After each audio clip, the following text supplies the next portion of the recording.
Hola, ¿qué tal compañeros? Ahora tenemos el ejercicio número 2 de su curso Cálculo Vectorial. Mecánica vectorial, disculpen.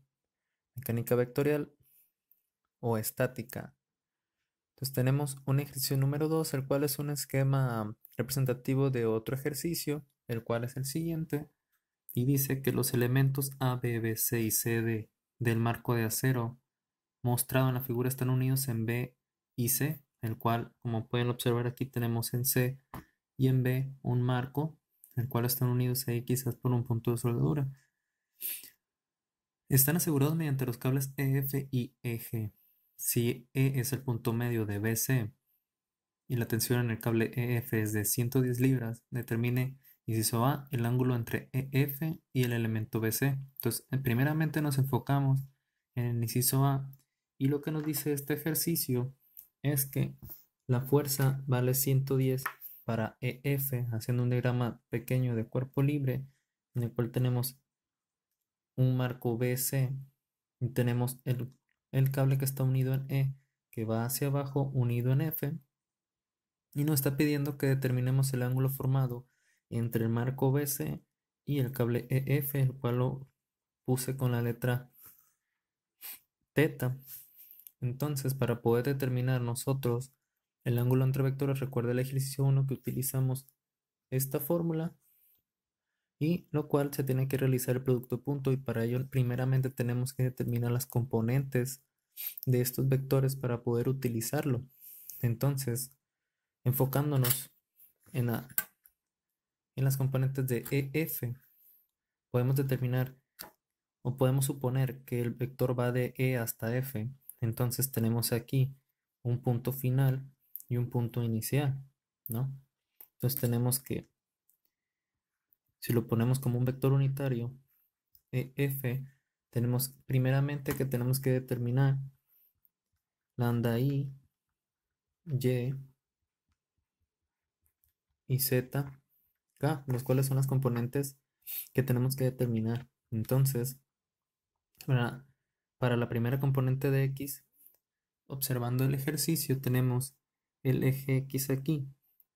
Entonces, si este es el punto final, pues vemos que X está a 2 menos E, el cual está, como está en el punto medio, entonces 32 entre 2 es igual a 16.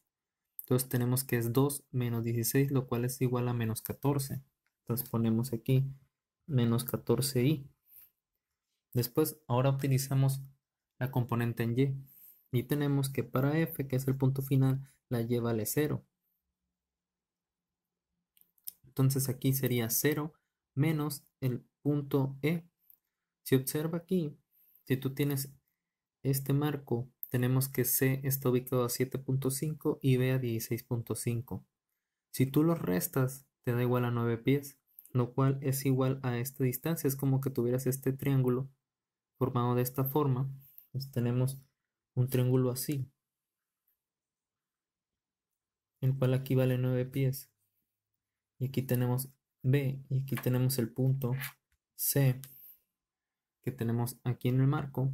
Entonces, como el punto E está a la mitad, entonces quiere decir que este punto E tiene una altura aquí de 4.5, pero como lo estamos tomando respecto al origen, entonces sería igual a 4.5 más 7.5, lo cual nos da igual a 12. Entonces sería 0 menos 12 igual a menos 12, menos 12J, lo cual,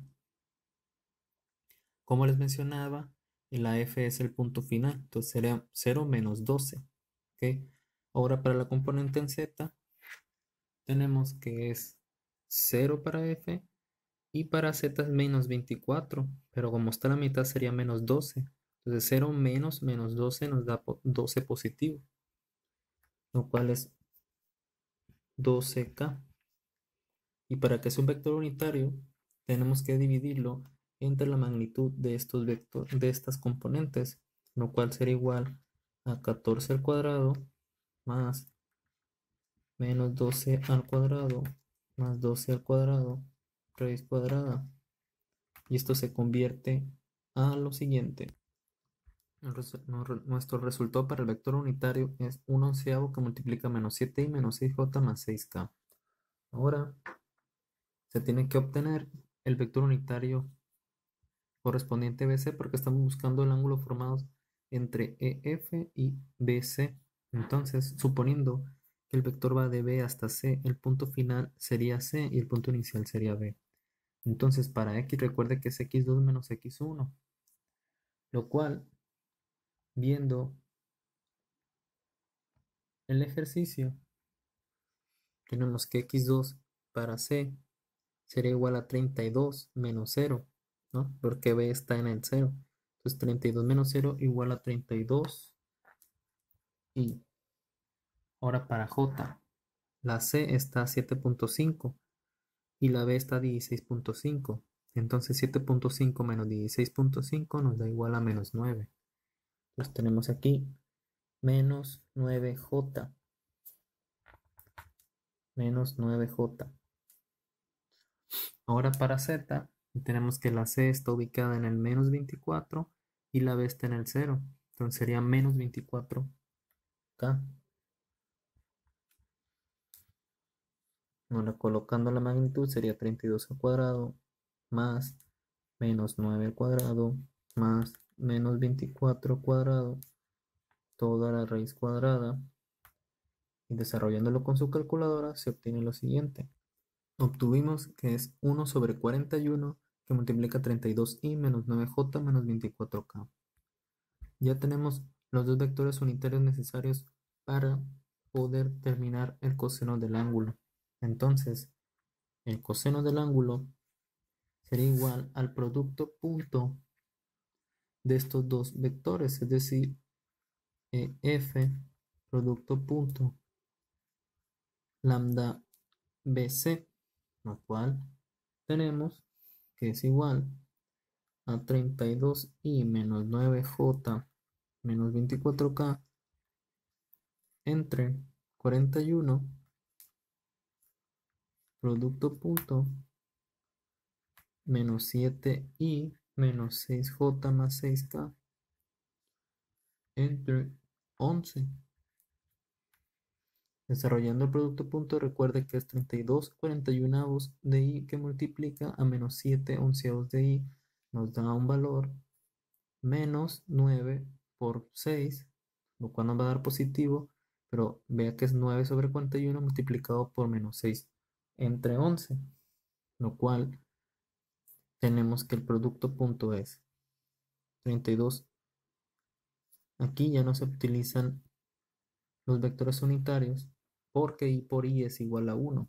Entonces 32/41 multiplica a menos 7/11 más menos 9 por menos 6 nos da igual a 54. Pero es 9 negativo que multiplica entre 41 que multiplica a menos 6/11. Y después tenemos 24 entre 41 que multiplica a 6/11, lo cual nos da como resultado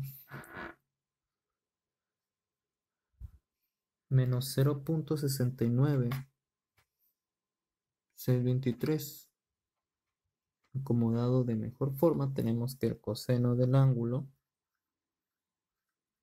es igual a menos 0.69623, aplicándole coseno a la menos 1 de este valor, lo cual es igual al ángulo, es igual a 134.1 grados. Y esta sería la respuesta del inciso A. Cheque bien los pasos realizados y tome sus notas para aplicar la fórmula y por qué se utilizaron los vectores unitarios. Recuerde que P entre P es un vector unitario, al igual que Q sobre Q es otro vector unitario, o también lo puedes desglosar entre componentes como se hizo en el ejercicio 1, lo cual te va a dar el mismo resultado, ¿no? Entonces, seguimos. Este es el inciso A, el cual ya quedó resuelto y tenemos que 134.1. Ahora, para terminar con el ejercicio, tenemos que el inciso B dice la proyección sobre BC de la fuerza ejercida por el cable EF en el punto E. Esto quiere decir, recuerden que EF vale 110 libras. La fuerza está ejercida en el punto E, entonces podemos suponer que la fuerza va del punto E hacia F. Y nosotros obtuvimos un ángulo entre esta barra y esta cuerda. Entonces, sería proyectar la fuerza de EF, qué impacto le causa a la barra de metal. Entonces es como si tuvieras un triángulo en el cual el cateto de este lado es BC y esta parte sería la fuerza EDF. Entonces cuando tú multiplicas, como recordará, para obtener la proyección sobre BC, pues simplemente multiplicas a TF por el coseno del ángulo y esto hace que esta línea de acción se traslape con la de BC y se hacen paralelos. Entonces TEF aquí tiene un valor, el cual tenemos que el vector de proyección de TEF sobre BDC es igual a TEF coseno del ángulo. Entonces TEF vale 110 libras según el ejercicio por el coseno del ángulo que lo obtuvimos anteriormente. Y recuerde que el valor del coseno del ángulo era igual a menos 0.69623 según en el inciso A. Multiplicamos las dos valores y nos da igual a menos 76.6, redondeando, ¿no? Libras. Y esto es igual a la fuerza de proyección de TEF sobre BDC. ¿Qué indica esto? Es lógico, ya que tú tienes una fuerza de E hasta F de 110 y como ustedes recordarán en todo triángulo la hipotenusa siempre es el valor más grande en un triángulo. Entonces como aquí están compartiendo un punto BC y EF y tienen un ángulo entre sí, es válido proyectar esta fuerza sobre BDC multiplicándolo por el coseno y obviamente esta fuerza de aquí es menor a la de la hipotenusa. A pesar de que no está siendo directamente aplicada aquí y está aplicada en el cable, esta fuerza está causando un impacto en el marco. Y esto es lo que nos estaba pidiendo el ejercicio, conocer qué tanto impacta y esto se obtiene mediante los vectores de proyección que vamos a seguir viendo en los siguientes ejercicios. Podemos determinar el momento respecto a un punto y ese punto trasladarlo a un eje. ¿Eso qué quiere decir? Es como anteriormente vimos en otros ejercicios. Si tú tuvieras esta fuerza y te pregunta cuál es el momento con respecto al origen, este se va a generar un vector m. Entonces, este tiene componentes. Tú lo puedes descomponer en cada eje coordenado y tendrías una m de x, una m de y, una m de z.